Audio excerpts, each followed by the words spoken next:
about things that are going on. One thing I could tell you before we get started that you know, we didn't Justice didn't ask one time what kind of questions were going to be asked of him.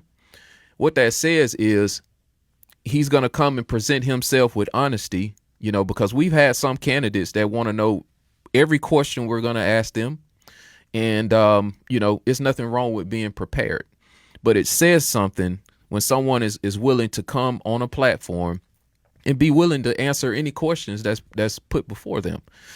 So Justice, can you kind of go through your platform and just kind of let the people hear from you why you decided to run for Gwinnett County Chair?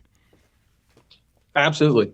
So my platform is really based on accountability, responsibility, conservative values I believe in, but more importantly, public safety and put Gwinnett County citizens first. I was really inspired to run probably late February. What ended up catching my eye was there was a notice put out in the paper on February 7th. And this was probably a 1 inch by 2 inch ad in the paper, which is a legal requirement anytime the public office is going to make a motion. But it was a notice of intent to increase the chair's salary. And that was interesting. I didn't think it was going to amount to anything. But on February 25th, a few days later, Gwinnett Daily Post published that the increase was going to be around 56%. And I started talking with a lot of my friends around how would that look in the public eye when a politician essentially has an internal vote to increase their own salary to 56%. And then later on March 1st, it was confirmed by Gwinnett Daily Post that it would be about $205,000 and that's just a salary. That does not include the total compensation or the benefits that they get as far as per diem goes.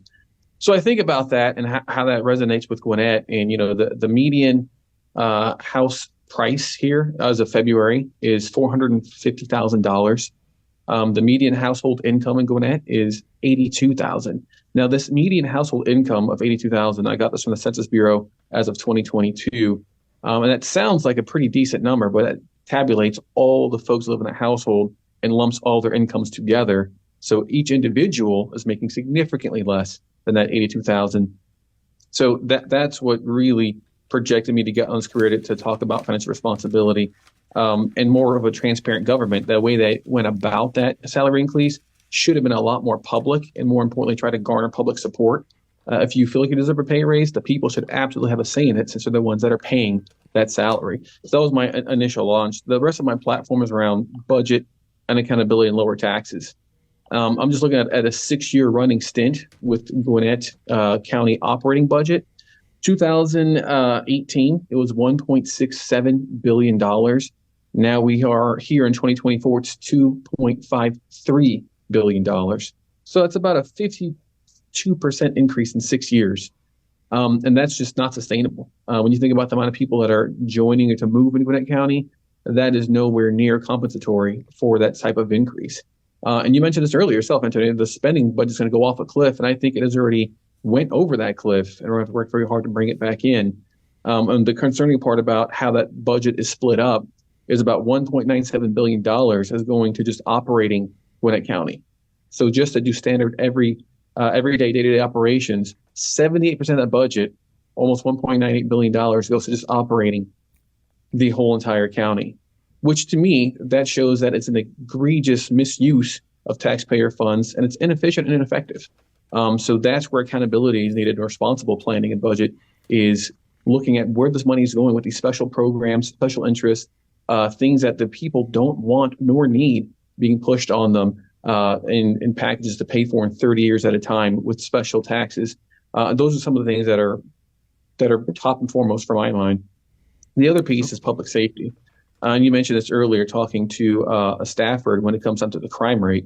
That's one thing that's been creeping up significantly here in Gwinnett County. When I think about there's 16 different municipalities, there's actually a docket to create a 17th one, which is the city of Mulberry, and then the Gwinnett County Police obviously serves as the outside of those. I think 9 of those municipalities already have their own law enforcement agencies.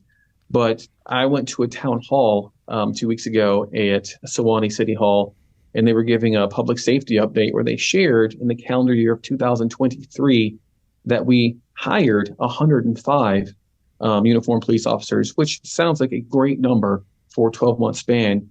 But they later shared that they lost 107 officers in Yeah, the I saw same that. period of time.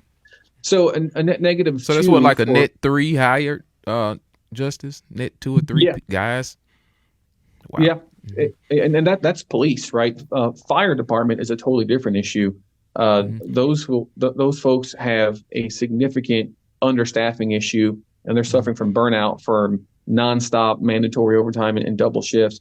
But Right. when you think about those two things combined, just fire, emergency, EMS, and police, that creates a lack of availability and response time, which obviously is going to play into the morale.